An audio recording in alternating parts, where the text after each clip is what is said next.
Good afternoon, I'm Mike Foyles, and this is your UI7 News Update. In our top story this week, Democrats demand to see the full Mueller report following the Justice Department's decision not to prosecute President Donald Trump for obstruction of the 2016 presidential election.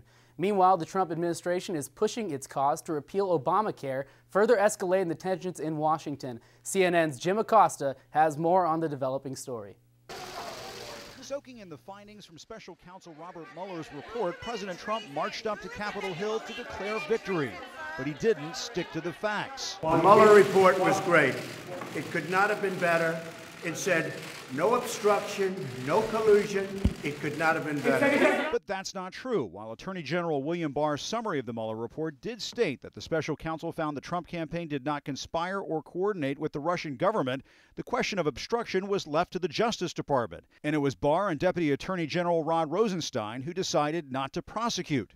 Democrats aren't taking the president's word for it and demanding to see the full report. We don't need an interpretation by Attorney General who is appointed for a particular job to make sure the president is above the law.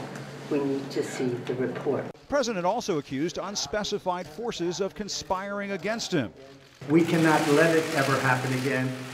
It went very high up and it started fairly low, but with instructions from the high up. This should never happen to a president again. We can't allow that to take place. Mr. Trump has accused the Obama White House of wiretapping him without evidence. And he's blamed the late Senator John McCain for the release of a dossier detailing the president's alleged misdeeds. But one of the president's top allies, Senator Lindsey Graham, now says he urged McCain to give the dossier to the FBI. John got the dossier. He called me up and said, "What do you think?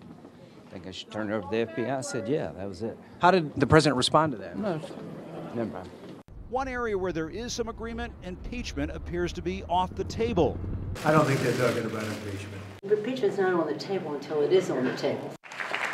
But new battle lines are being drawn, specifically over Obamacare, after the Justice Department sided with the federal judge's ruling striking down the Affordable Care Act, saying in a statement that the district court's comprehensive opinion came to the correct conclusion.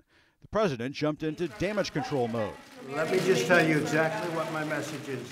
The Republican Party will soon be known as the party of health care. You watch. In the run-up to the midterms, the president vowed to take care of people with pre-existing conditions, one of Obamacare's key protections. I will always fight for and always protect patients with pre-existing conditions. You have to do it. After running on protecting Obamacare during the midterms, Democrats are more than ready to resurrect the issue for the 2020 campaign. Trump position ties a two-year anchor around the neck of every Republican for the next 2 years.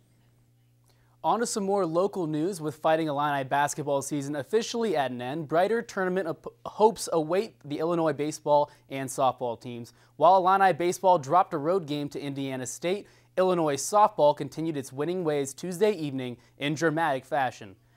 In an error-filled affair, Illinois emerged victorious over in-state opponent Eastern Illinois on a walk-off fielding error by the Panthers, propelling the Illini to an 8-7 victory Tuesday at Eichelberger Field. It was a back-and-forth contest with both teams exchanging 5-run innings late in the game, sending it into extras. The Illini continued their late-game heroics with another walk-off victory coming off the bat of Annie Flemings for their second straight walk-off win.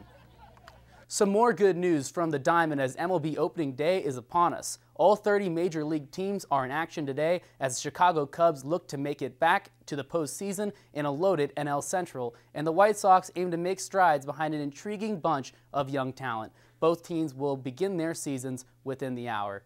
Now let's take a look at our 3-day forecast as we head into the weekend.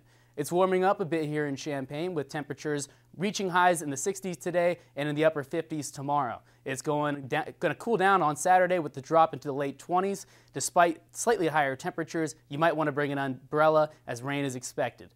Stay tuned for a full in-depth weather update coming at 5. For more of our stories, make sure to like us on Facebook, follow us on Twitter, or check out our YouTube page for all of the latest news, sports, and weather.